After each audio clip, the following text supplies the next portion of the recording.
Bitcoin isn't just digital gold anymore, it's becoming the internet's native money, and most people are missing the real revolution happening right now. You think you understand Bitcoin? Let me remind you what we're actually dealing with here. Bitcoin is peer-to-peer electronic cash, the first digital money that works without banks, governments, or any central authority. It's money that exists purely as code, secured by the most powerful computer network on Earth. Today, we're diving deeper than the surface-level store of value narrative. By the end of this video, you'll understand why Bitcoin's monetary policy is actually deflationary genius, how the Lightning Network is quietly solving the scaling problem, why institutional adoption patterns suggest we're entering a completely new phase, and how BRC20 tokens are turning Bitcoin into an unexpected smart contract platform. Plus, I'll share an advanced insight about Bitcoin's energy usage that even most crypto veterans get wrong. Section 1. Bitcoin's monetary mechanics, the deflationary masterpiece. Let's start with something most people misunderstand. Bitcoin's monetary policy isn't just limited supply, it's the first successfully implemented asymptotic money supply in human history. Central banks can print indefinitely. Even gold has an unknown total supply. We keep finding more, but Bitcoin? The supply curve approaches 21 million and never reaches it. It's mathematically elegant. Every 210,000 blocks, roughly 4 years, the mining reward cuts in half. This isn't just scarcity creation. It's programmed monetary tightening that makes the Federal Reserve look amateur. We're currently at 6.25 Bitcoin per block. In 2028, it drops to 3.1 to 5. By 2140, we'll be mining satoshis, not whole coins. But here's the advanced insight. Bitcoin isn't actually deflationary yet. It's disinflationary. True deflation starts around 2140, when lost coins begin outpacing new issuance. We're witnessing the longest monetary experiment in history unfold in real time. Chainalysis estimates 20% of all Bitcoin is already lost forever. That's roughly 4 million coins gone. This creates an accidental deflation that most people ignore when calculating Bitcoin's real supply. What's your take on this? Do you think Satoshi planned for this level of accidental deflation? Or is it an unintended consequence that actually makes Bitcoin stronger? Hit that like button if this blew your mind, and drop your thoughts below. Section 2.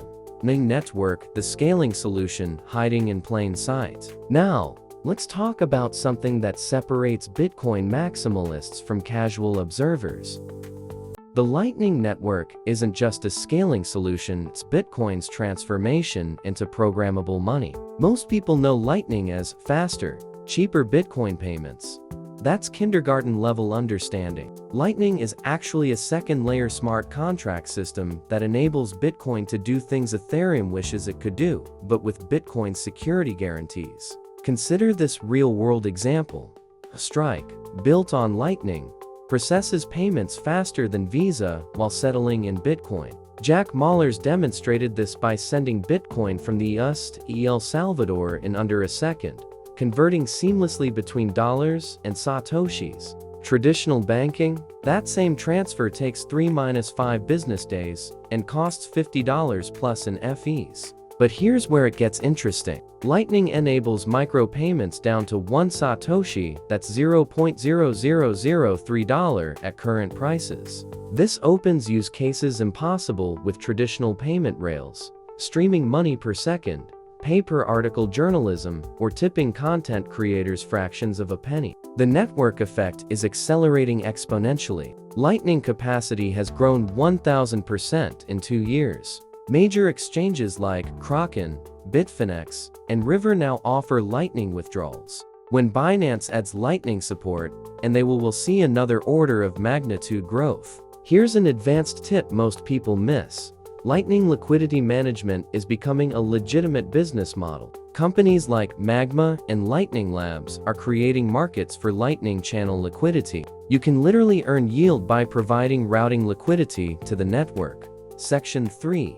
BRC20 tokens, Bitcoin's unexpected smart contract layer. Now, here's something that caught even Bitcoin maximalists off guard. BRC20 tokens have turned Bitcoin into an unexpected smart contract platform, and most people still don't understand what's happening. BRC20 uses the Ordinals protocol to inscribe data directly onto individual Satoshis, creating fungible tokens on Bitcoin. It's not elegant like Ethereum's ERC20 standard, but it works within Bitcoin's existing rules without changing the protocol. The numbers are insane. Already, the first BRC20 token went from 0 to over $1 billion market cap. Thousands of BRC20 tokens have been created, generating millions in transaction fees for Bitcoin miners. This isn't just speculation, it's actual utility happening on Bitcoin's base layer. But here's what's fascinating. BRC20 tokens are making Bitcoin miners more profitable than ever. When Bitcoin's price is flat, BRC20 minting activity creates fee spikes that keep mining profitable. It's like having a secondary revenue stream built into Bitcoin's security model. Critics say BRC20 tokens are spam, clogging up Bitcoin. But that's missing the point entirely. These transactions pay fees. They're economically valid. They're users choosing to pay premium prices to use Bitcoin's security for their own purposes. That's not spam, that's the free market working. The real insight? BRC20 tokens prove Bitcoin can evolve and find new use cases without changing its core protocol. Ordinals and BRC20 weren't planned by Satoshi, but they work within Bitcoin's rules. That's anti-fragile design in action. If you're active in BRC20 trading or minting, let me know which tokens you're watching in the comments. And smash that like button if you think BRC20 is just getting started. Section 4. Institutional Adoption. The paradigm shift. Let's examine why institutional adoption isn't just companies buying Bitcoin. It's a fundamental shift in corporate treasury management that most retail investors completely misunderstand. MicroStrategy didn't just buy Bitcoin. Michael Saylor essentially converted a failing business intelligence company into a Bitcoin treasury operation. They've issued convertible debt to buy Bitcoin, used Bitcoin as collateral for loans, and created a new corporate playbook that dozens of companies are quietly studying. But here's what's fascinating. Institutional adoption is following a predictable pattern. First came individual executives like Saylor and Elon, then family offices and hedge funds. Now we're seeing pension funds, endowments, and insurance companies allocate. The final phase? Central bank adoption. El Salvador was just the beginning. Countries with unstable currencies are watching closely. Nigeria, Turkey, Argentina, they're all dealing with inflation rates that make Bitcoin's volatility look stable by comparison. The ETF launches changed everything. BlackRock's Bitcoin ETF gathered $10 billion in assets faster than any ETF in history. But most people miss the deeper implication. ETFs require institutional custody infrastructure. Coinbase Custody now holds over $100 billion in crypto assets. Fidelity built their own custody solution. This isn't speculation anymore, it's institutional plumbing. Here's a prediction that might sound crazy now, but will seem obvious later. By 2030, not having Bitcoin exposure in your portfolio will be considered negligent by fiduciary standards. The question isn't whether institutions will adopt Bitcoin, it's how quickly they can build the infrastructure to do it safely. What do you think happens when sovereign wealth funds start allocating to Bitcoin? Norway's oil fund managing $1.4 trillion, or Saudi Arabia's PIF with $700 billion? Let me know your predictions in the comments, and don't forget to subscribe if you want more institutional level analysis like this. Section 5. The Energy FUD Advanced Reality Check. Now, for the advanced insight, I promised one that completely reframes the energy debate and exposes how most critics fundamentally misunderstand Bitcoin's energy economics. Bitcoin doesn't waste energy. It converts energy into monetary security. Every kilowatt hour spent mining Bitcoin becomes part of the most secure financial network ever created. This isn't consumption, it's energy storage in the form of cryptographic proof. Here's what most people miss. Bitcoin mining is actually accelerating renewable energy adoption. Miners need the cheapest electricity possible, which increasingly means stranded renewable energy. Hydroelectric plants in China, geothermal in Iceland, solar in Texas. Bitcoin mining makes these energy sources economically viable. Consider this case study. In Texas, Bitcoin miners are now part of the electrical grid's demand response system. During peak demand, they shut down mining operations and sell electricity back to the grid. They're literally getting paid to not mine Bitcoin while stabilizing the electrical grid. That's next-level energy market participation. But here's the insight that blew my mind. Bitcoin mining is becoming a solution for waste methane.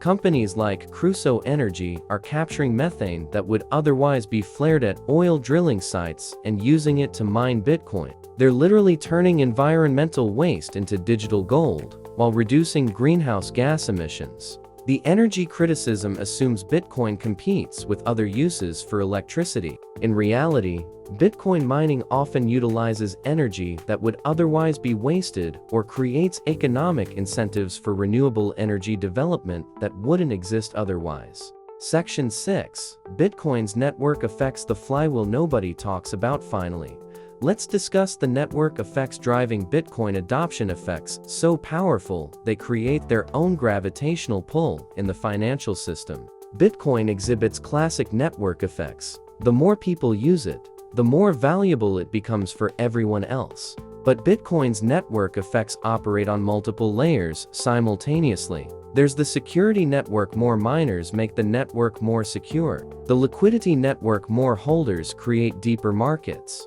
The infrastructure network. More services make Bitcoin more useful. Here's what most people overlook. Bitcoin's development network effect. Bitcoin has the largest developer community in crypto. Every improvement, every tool, every service built for Bitcoin increases its utility for everyone else. Taproot, Schnorr signatures, descriptor wallets. These aren't just technical upgrades. They're compound improvements that make every other Bitcoin application more powerful. The regulatory network effect is equally important. Every jurisdiction that creates clear Bitcoin regulations makes it easier for other jurisdictions to follow suit. Every institutional custody solution makes it easier for the next institution to allocate. Every Lightning implementation makes it easier for the next developer to build. These network effects are creating momentum that becomes increasingly difficult to stop. Bitcoin isn't just competing with other cryptocurrencies, it's becoming foundational infrastructure for the digital economy. Think about internet protocols. TCP or IP won not because it was technically perfect, but because it achieved network effects critical mass. Bitcoin is following the same path in monetary networks. What aspects of Bitcoin's network effects do you think are most undervalued by the market right now? Share your analysis in the comments. I read every single one. And if this deep dive is expanding your understanding, hit that subscribe button because we're just getting started. Here's the reality. Bitcoin has evolved far beyond digital gold. It's becoming the internet's native monetary layer with deflationary monetary policy, enabled programmability, BRC20 token functionality, institutional adoption momentum, sustainable energy economics, and compounding network effects. The question isn't whether Bitcoin will succeed. The infrastructure, adoption, and network effects make that increasingly inevitable. The question is how quickly you'll position yourself for the transition to a Bitcoin standard world. If this deep dive expanded your understanding of Bitcoin's advanced mechanics, smash that like button. It actually helps more than you think. Subscribe and hit the notification bell for more institutional-grade crypto analysis that goes way deeper than surface-level content. What advanced Bitcoin topic should we cover next? Bitcoin's role in central bank digital currency strategies? Or something completely different? Let me know in the comments, and let's keep pushing the boundaries of crypto understanding together. The Bitcoin revolution is just getting started. Don't just watch it happen, understand it at the deepest level possible.